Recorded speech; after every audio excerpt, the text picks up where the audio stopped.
Salut, c'est Rado, content de vous retrouver pour la mise à jour des zones d'accumulation rationnelle pour l'or et pour l'argent. Alors, il se passe vraiment des choses fascinantes en ce moment. On sait l'épisode sur le rapatriement d'or depuis Londres jusqu'aux États-Unis sur lequel on va pas revenir. C'est en cours. Beaucoup estiment que le COMEX va exploser. Beaucoup d'autres estiment que ce n'est pas vrai. Bref, je vais pas refaire la vidéo de la semaine dernière, de la semaine d'avant. Regardez ce que j'ai déjà publié sur le thème. Pour l'instant, pas d'explosion en cours. Par contre, il est en train de se passer quelque chose sur X Twitter qui est très intéressant. C'est la cabale lancée contre... alors je sais pas si on doit parler de Fort Knox ou le gouvernement américain ou qu'importe, mais en tout cas vous le savez. Bon, si vous êtes neuf dans le marché de l'or, vous le savez pas encore, mais les anciens savent très très bien qu'il y a de gros doutes, d'énormes doutes sur la détention réelle d'or à Fort Knox aux États-Unis. Bon, à moins que vous soyez complètement étranger au métier, à la sphère de l'or et à James Bond, l'or est détenu essentiellement à Fort Knox aux États-Unis et une quantité astronomique. Il y a eu des doutes, et il y a des doutes par rapport à la quantité d'or réellement détenue. Certains disent que non, il n'y a pas autant d'or que on pense à Fort Knox, et que il y en a beaucoup moins. Et une des pistes qui a été soulevée, ça date d'il y a à peu près 7 ans je crois, c'est le fait de l'or qui avait été livré par Fort Knox a été retrouvé donc par le commanditaire avec en fait du tungstène à l'intérieur. C'est ce qu'on appelle un lingot fourré, c'est-à-dire, bon, étant donné que les capacités, les caractéristiques physiques et chimiques sont assez proches à l'œil nu, on peut facilement fourrer un lingot et faire passer ça pour de l'or, alors qu'en fait c'est pas de l'or, quoi. Et étant donné que ça venait de Fort Knox, on se dit comme il y a de lingots comme ça.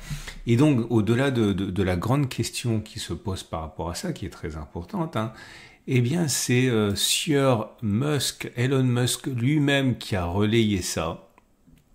Donc là, je suis sur le compte de Elon Musk sur X Twitter. Donc Elon Musk avec ses millions de followers qui, tout simplement, voilà, and it's gone. Looking for the gold at Fort Knox. Bon, clairement, il relaie l'information sur laquelle il n'y aurait pas dans les coffres de Fort Knox tout l'or qui était supposé y avoir. Donc sûrement pas les 5000 tonnes d'or qu'il se targue d'avoir. Bon, je vais pas vous la faire, vous trouverez facilement les informations, voilà, des mimes partout. Bref, c'est très intéressant parce que clairement, ça pousse à un audit, tout simplement, un audit qui n'a pas eu lieu depuis des décennies et des décennies. Alors, on ne pensait pas ce que ça va donner, mais voilà, c'est des choses, encore des choses qui montrent la grande défiance que les acteurs ont par rapport aux institutions qui disent détenir de l'or physique et qui ne détiendraient peut-être pas. Deuxième article que j'ai trouvé pour vous, super intéressant aussi.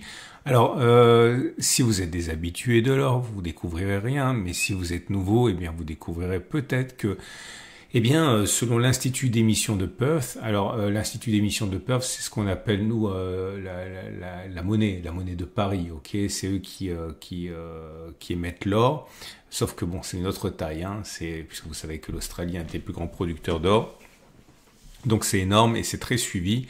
Et dans son étude, l'Institut de Perth a montré à quel point détenir de l'or était important pour un portefeuille. Là, on ne parle pas de spéculation, on ne parle pas de court terme, on parle simplement de maths, de volatilité et de performance à moyen terme, voire à long terme sur l'or. C'est-à-dire qu'on sait qu'actuellement c'est un petit peu tendu ce qui se passe sur les métaux précieux, mais je ne parle même pas de ça. Il montre clairement que si vous mettez de l'or dans votre portefeuille, eh bien vous aurez à la fois une meilleure performance et une moindre volatilité. Clairement, ça rapporte plus globalement et vous avez moins les effets de montagnes russes.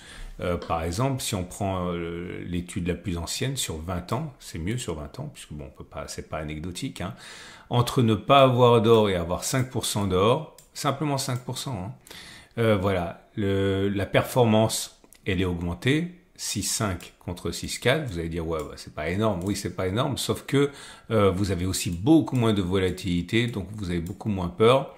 Et vous avez des baisses qui sont moins marquées. Bon, vous le savez, lorsque vous avez des crashs, eh bien, vous avez des baisses très fortes du portefeuille, 38% et uniquement 34% de baisse sur un portefeuille avec 5% d'or.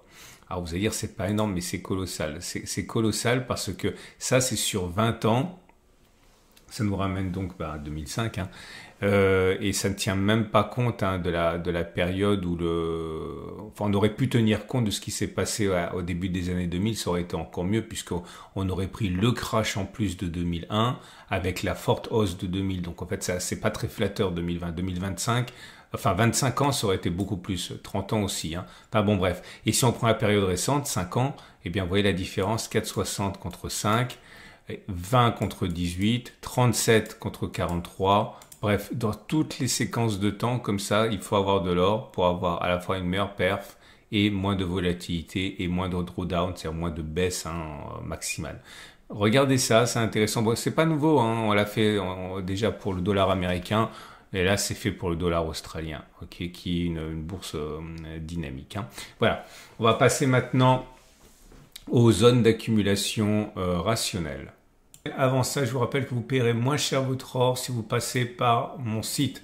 Parce que si vous allez sur Tradosor, le même site où il y a les articles, hein, et vous cliquez sur la bannière ici, vous allez pouvoir acheter des Veravalor pour moins cher au coffre. C'est la première plateforme en France d'achat d'or entre particuliers. Ça existe depuis 2009, c'est un partenaire historique, 30 000 utilisateurs. Je crois que c'est le 8e ou 9e possesseur d'or. Si ça avait été une banque, ça serait le 8e ou 9e pays à vérifier, mais je crois que c'est quelque chose comme ça, hein, quand on regarde les quantités d'or. Bref, c'est absolument colossal. Et vous paierez uniquement 9% de prime sur la Veravalor. Et puis, si vous voulez regarder tout ce qui est possible, parce que vous arrivez ici, mais si vous voulez regarder tout ce qui existe, vous allez sur le coffre après ici, et vous allez voir les différentes offres et des webinaires à votre disposition, etc. Mais bon, la page que je vous ai mentionnée, elle vous est réservée, c'est uniquement pour vous qui passez par cette bannière-là. On va passer maintenant aux zones d'accumulation rationnelle. Avec l'euro pour débuter, l'euro libellé en dollars. On se rapproche des 3000 $, le fameux seuil que tous les détenteurs d'or et tous les analystes regardent, hein, puisque 3000 $, c'est un seuil psychologique.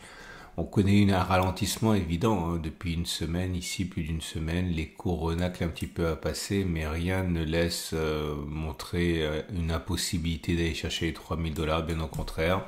La tendance de fond et la tendance de long terme sont préservées, puisqu'on est au-dessus de la M50 qui monte et au-dessus de la M200 qui monte. Les bougies Aiki-Nashi indiquent que il y a un petit manque d'entrain, hein, puisque vous voyez, lorsque vous avez des grandes bougies vertes sans mèche basse, c'est haussier. Lorsque vous avez des bougies rouges ou vertes avec des mèches hautes et des mèches basses, c'est de l'indécision. Et là, effectivement, on voit bien, hein, l'indécision qui grandit, mais pas de signe de baisse absolument aucun sur le graphe. On regarde l'or, mais libellé en dollars, en euros, avec un même constat, à savoir que on progresse avec moins d'entrain quand même.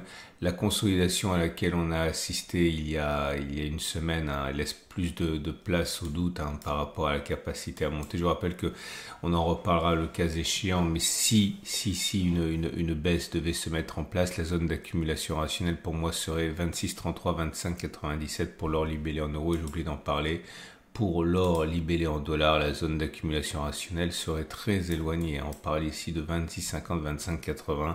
Et je le dis déjà, hein, N'oubliez pas qu'à titre personnel, je pense que vous devez envisager de combiner les zones d'accumulation rationnelle avec de la DCA, c'est-à-dire investir progressivement à intervalles réguliers et également conserver une partie de votre argent pour investir sur les zones d'accumulation rationnelle au cas où au cas où on n'irait pas chercher ces zones d'accumulation rationnelle. Le fait de pouvoir investir à intervalles réguliers vous permet de ne pas rester sur la touche, hein. Donc parce que là c'est loin, hein, pour l'or libellé en dollars.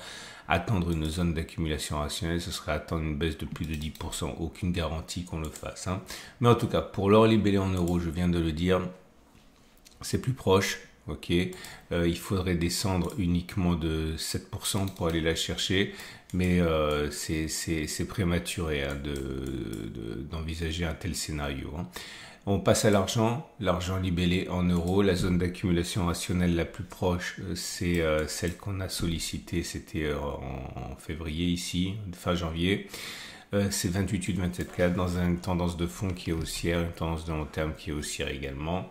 Et pour l'argent libellé en dollars, c'est la même chose, hein. Un petit accès de fatigue ici, mais pour l'instant on repart de plus belle. On s'apprête même à terminer, à clôturer sur des plus hauts qui n'ont pas été visités depuis novembre 2024. La zone d'accumulation rationnelle, celle qui a déjà été sollicitée, c'était ici tout début de l'année. Donc 29, 26, 0, tendance de fond haussière, tendance de long terme haussière. Voilà, on a fait le tour. Je vous rappelle que vous pouvez relire, revoir, revisionner les documents que je vous ai présentés en début d'analyse sur mon site. Vous avez un lien en dessous de la vidéo dans les commentaires, ou alors simplement vous tapez Tradosaur sur votre moteur de recherche, vous allez arriver directement sur mon site. Et toujours la possibilité pour vous d'acquérir de l'or pour moins cher en passant par la bannière qui est sur mon site. Je vous souhaite une excellente journée. Pensez à vous abonner pour ne pas louper les mises à jour. C'est 2 fois par semaine. La prochaine, c'est samedi. Et je vous dis donc à dans 3 jours pour la mise à jour.